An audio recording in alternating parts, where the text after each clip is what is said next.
Hey folks, welcome back. So today it's about Note Grabber 2, and this is a plugin that you can use in any DAW to convert audio to MIDI or to notes, so you can play synthesizers with it or instruments.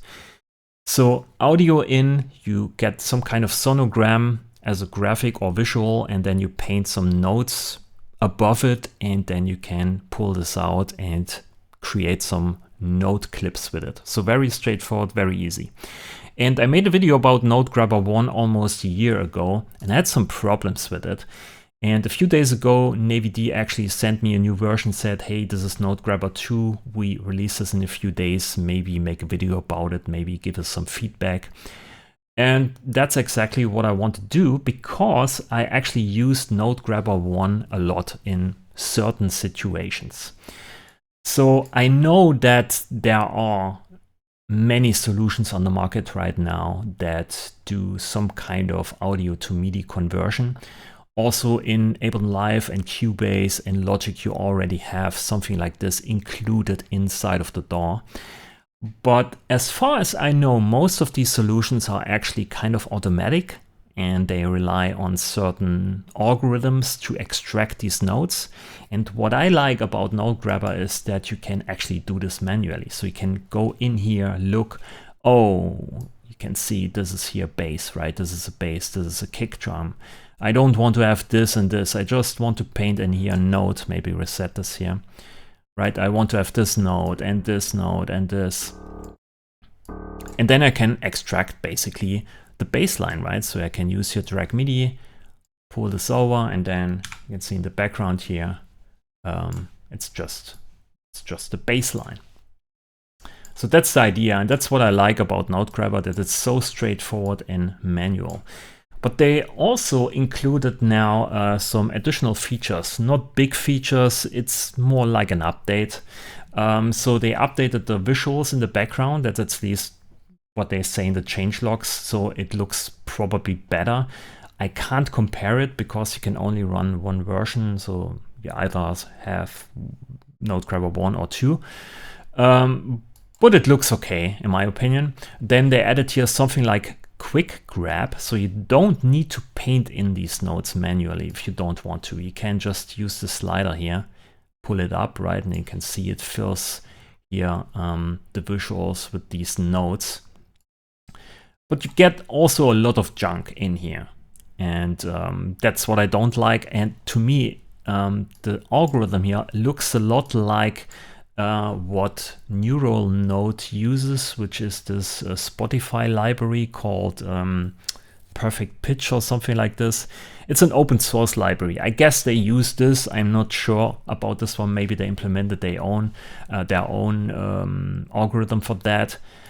But in some cases it works, but for me, most of the times it gives you a lot of crap you don't want to. Which is also true for these automatic algorithms in Logic and Ableton Live, at least what I saw. And when I tried it, you always get these kind of overtones you don't want to have to in these note clips. So I usually don't use it. I want to use the manual thing.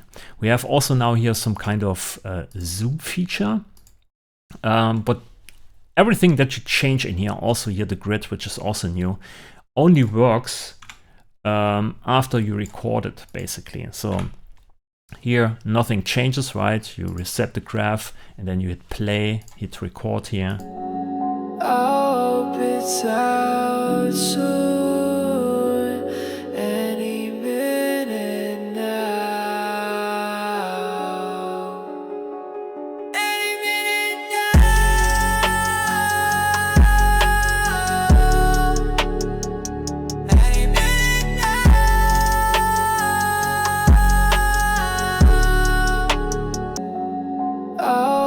Right, so we can zoom in, zoom out, or change here the overlays, which gives you an indication of, I think this is just 1 bar, from here to here is 1 bar. So you have an idea about the rhythm inside of the track. When you paint in notes here, it's actually not snapping to these grids, so it's just a visual, overlay and nothing more, nothing less. We also have now here some kind of preview so you can paint these notes in. You can already hear what you paint in, more or less. Here's a note, there's a note. This one. I really like to paint this in, actually, because I can exactly see what I do here. These are the overtones. Right, and then you hit preview here.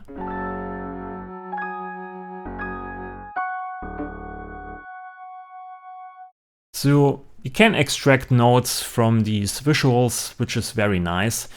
And I not only use this on tracks, because it can be sometimes very helpful to see what's going on inside of these tracks, what kind of chords they play, or what kind of root note they use for the bass. And sometimes you can't hear it, and it's very hard to extract just by ear. And here you can see it sometimes very clearly what's going on. So let's say I have here this drum bass tune, and I think this is kind of a cool bass line in here. Maybe reset this for a moment. Hit record.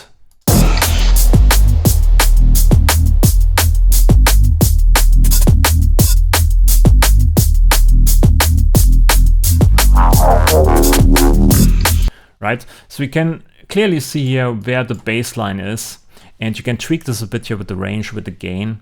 This was actually some of my feedback here. They need to implement some kind of auto gain, so you don't have to do this for yourself in a way, or an offset auto gain, so it pushes the audio up to a normal level, and then you say, oh, I want to have the normal level plus minus 4 dB or something like this, so you have like the perfect graph in here. Anyway, so you can extract to the baseline, right? You can see here. And we don't extract to actually the snare and everything else. I just want to have the bass line. And you can see the bass line here very clearly what's going on. And then you drag it out and you have it then here as a MIDI or as a note clip. And you can play along, or maybe just use it for your own drum bass tune and have something similar, or maybe go in here and just use this one octave higher, right? Or one semitone higher, two semitones higher. But it's usually the same thing in drum bass. It's the whole tone scale, or maybe harmonic minor scale, or whatever. It's probably harmonic minor.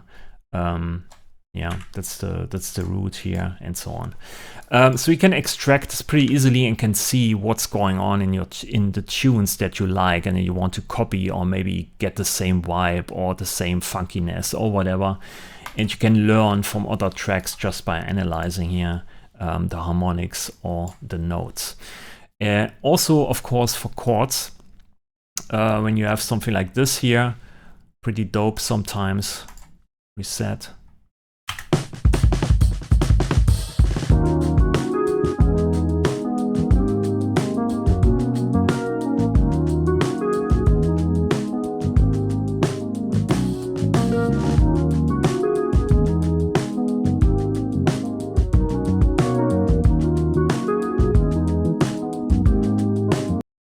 Right, so this is not very easy to track by ear what's going on. If you're not a piano player, if you don't have perfect pitch, you have no idea what's going on in the song harmonic wise. So here you can get a sense. You can see, oh, here is actually some kind of note going through. So this is probably the root note of the scale, or, you know, and everything else moves around this kind of pedal tone or whatever.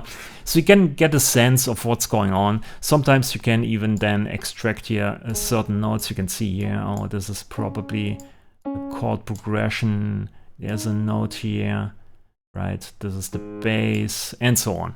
So you can kind of analyze this a bit more clearly than just relying on your ear, or maybe using something like Tonic, which is also a cool plugin actually that finds out the root note and all the notes that are used, or Pitch Map or something like this. Here you can see it and you can analyze it, and then you can paint over the sonogram and then drag this out and you have it as a note clip. So very easy, pretty straightforward. So that's what I'm using this actually for, analyzing other tunes for bass lines or sequences or melodies or what's going on with chords. But I also sometimes use it for just sounds here, something like this. Let's reset this here for a moment. Let's record.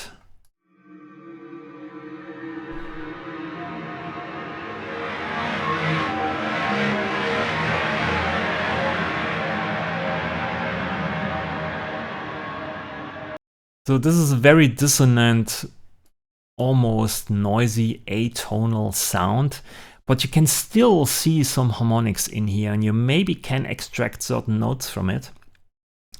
And can maybe look here for some kind of pedal tones that go through the whole sound. And then you can use that and build something on top while you have the sample in the background. Or maybe you sampled something from, I don't know, from Foley noises or whatever, and you can extract and try to extract some harmonics from there, and you can combine it then with synthesizers or other samples or whatever.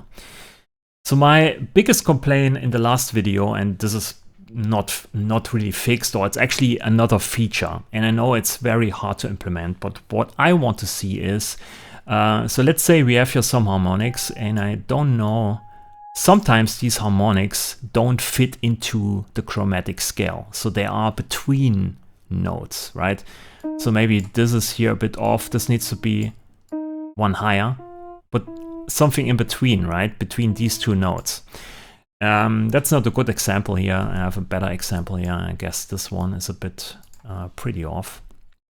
Let's reset this here. Let's play this.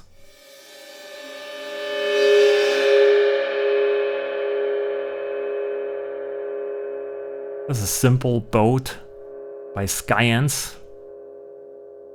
So here we can paint in a note. I think this is kind of correct, but you can see it's almost not really on point, so it's not on a note. So it's all over the place, kind of, with these harmonics. And I wish they implemented something like MPE, where you can paint in between notes, and then when you drag out the MIDI data here, something like this, you go into that, you have all these notes, but some of these notes have actually here, let's say, MPE data. Oh, it's this one here, right? So in Bitwig, we have here per note, pitch per note. You can say, actually have something like this, a pitch bend of this note for minus 0.21 semitones, right? And then the synthesizer plays it. But I know most of the DAWs don't support this. It's only in Ableton Live and Bitwig has this for years. But it would be so nice to have all these harmonics that are not on a note in a note clip here realized with MPE data. But I know it's not easy to implement. I know that. I tried it for myself in Pure Data, and it's not easy to do because it's not in the MIDI standard. It's basically in PE. It's a completely new thing. I think there's one node has basically one channel, one MIDI channel, and then you have a pitch band defined on this channel. So yeah, something like this. But that's what I want to use it for sometimes, right? To have these atonal sounds, then extract the harmonics, get the notes from it with pitch bend for each note, and then you can play with this and experiment and yeah, maybe create something microtonal or whatever. But I know it's not, you know, it's just probably 1% of use cases, and it's very special, narrow edge case. So it's not really a bug or anything that I can be mad of. It's just, you know, it's probably not in the scope of the plugin. So anyway, so this is basically how I use it. Oh yeah, there's one last thing. So these basically are the new features. We have this grid overlay here. We have a preview. The zooming is new. Quick grab is new. And yeah, the preview is new. So this is basically what they did. And also the sonogram looks better, I guess. I use it in special cases, like I said, for different reasons. And there's no other plugin that does this. Most of the other plugins, like I said, are automatic, algorithm based, and they give me a lot of crap. I know you can do it with Melodyne, but Melodyne is super expensive. You also have to export the WAV file, import it into Melodyne, or you have to re-record it or something like this. I tested this or used this many years ago, and it wasn't my thing actually. So this one here is pretty dope. I really like it, but my last big problem with this plugin is actually the price. In my opinion, it's still too expensive. It's 69 bucks. And in my opinion, it should be half the price. But at the same time, like I said, there's nothing else on the market that kind of gives you this kind of workflow. It's very quick, it's very fast, and it works. It just works, kind of. And I use it all the time when I want to convert actually audio to MIDI. So I guess the price is okay then. I don't know. Maybe you can grab it on a sale, or I don't know if they have some kind of upgrade pricing if you already own NoteGrabber 2, NoteGrabber 1. I have no idea. So I put you the link in the description below. I showed you how I use it. I also showed you what it's new and how I use it. And yeah, I think that's it for this video. Thanks for watching. Leave a like if you liked the video. Let me know what you think in the comments down below. And I see you in the next video. Bye.